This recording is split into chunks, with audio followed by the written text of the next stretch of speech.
love music. I've loved music my whole life.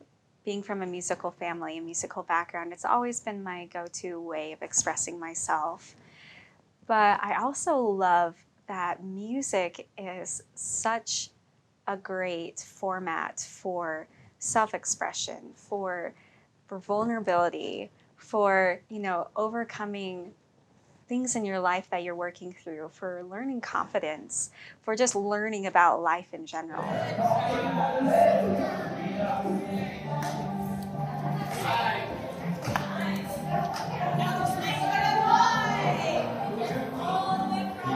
At Moody Project, we have a lot of programming, and we serve a wide range of community members, both in terms of where they live in the county and in the state, and also just how old they are, right? We have programs for kids, we have programs for adults, and then within Neighborhood House, Intergenerational, right? Because their building is built to have a kids center and then also an adult center, which is just one of the most beautiful setups that I've ever seen.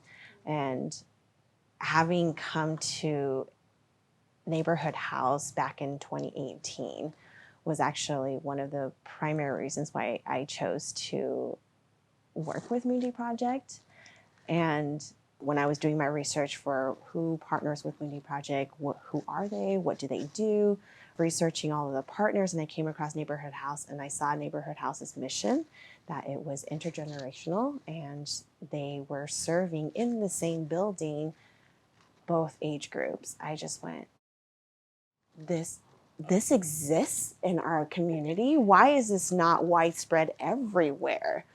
Every single center should have both kids and older adults, and because we all learn so much from each other, right? It's definitely thinking about how the younger kids can learn different behaviors, right? So how to carry themselves around older adults, or being able to have conversations with older adults. But at the same time, I've seen in your classes, the older adults start to take themselves less seriously. I was like, there you are. Hi.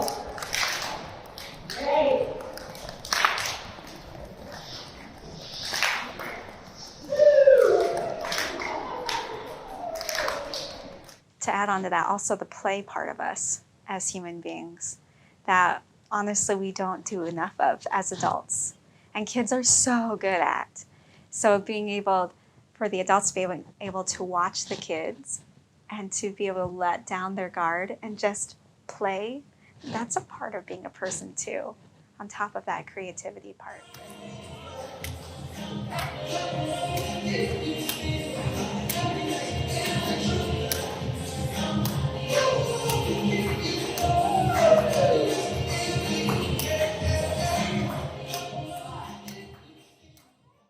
With Neighborhood House, you work with preschool kids. So Yes. What has that been like in terms of seeing them?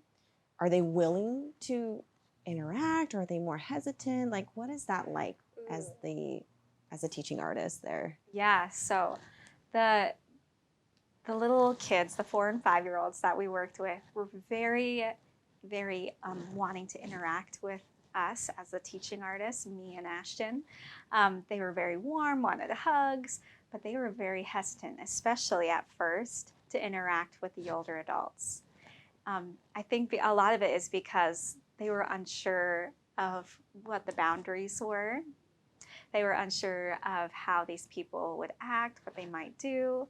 They don't have a lot of opportunity to spend time with older adults. So it was a very unknown territory.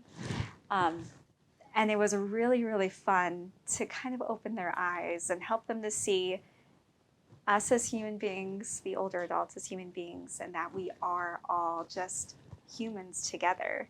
That it doesn't really matter how old you are, or what you might look like, how much energy you might have, that we are all human beings and that we can all share a common experience together. One thing that we did that I think embodied really what we were wanting is we ended up writing this piggyback song with them using the song Black or White from Michael Jackson.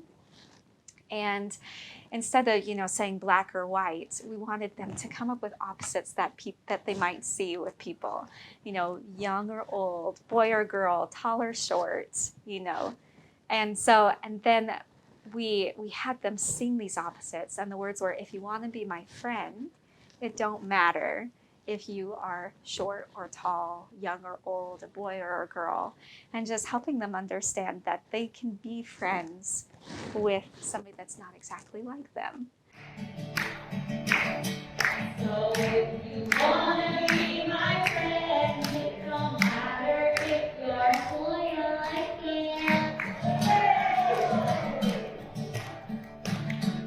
So if you wanna be my friend, it don't matter if you're short or tall. They can be friends with an older adult.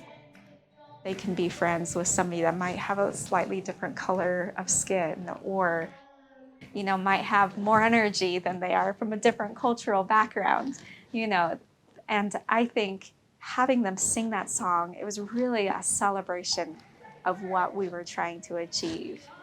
And I think it really came across quite beautifully, and they loved it. They loved that song.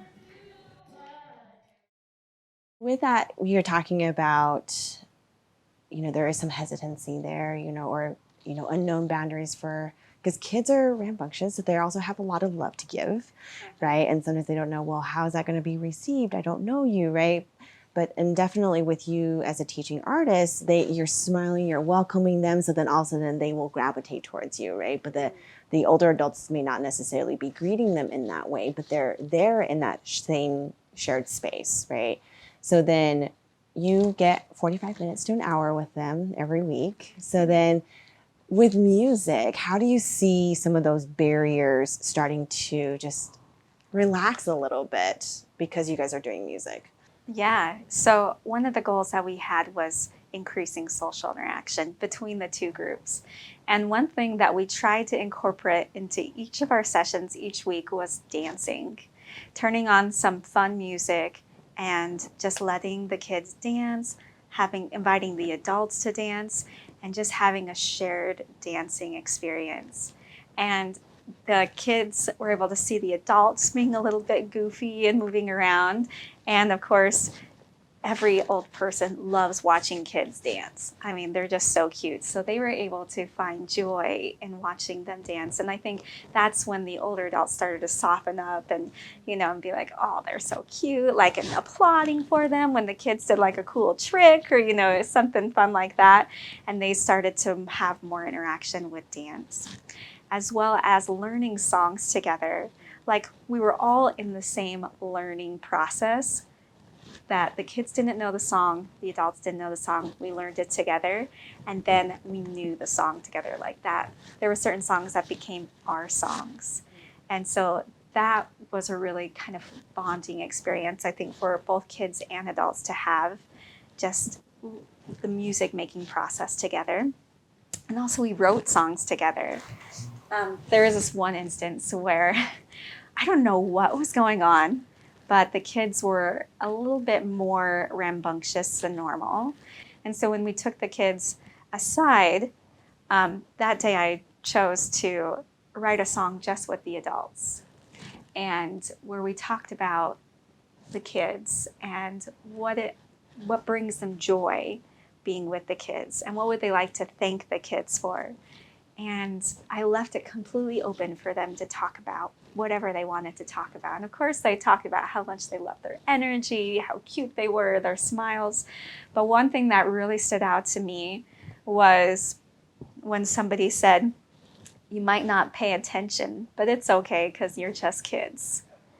And that, I think, completely changed the feeling of that session, as well as sessions moving forward. We're thankful for you, kids. Thankful for you. Though you don't always listen, it's okay, 'cause you're just kids. Thankful for you, kids. you. We're glad you came. You have made our day. We're thankful for you, kids. Thankful for you. Though you don't always listen, it's okay, 'cause you're just kids. We're thankful for you, kids. Thankful for you. We're glad you came. You have made our day.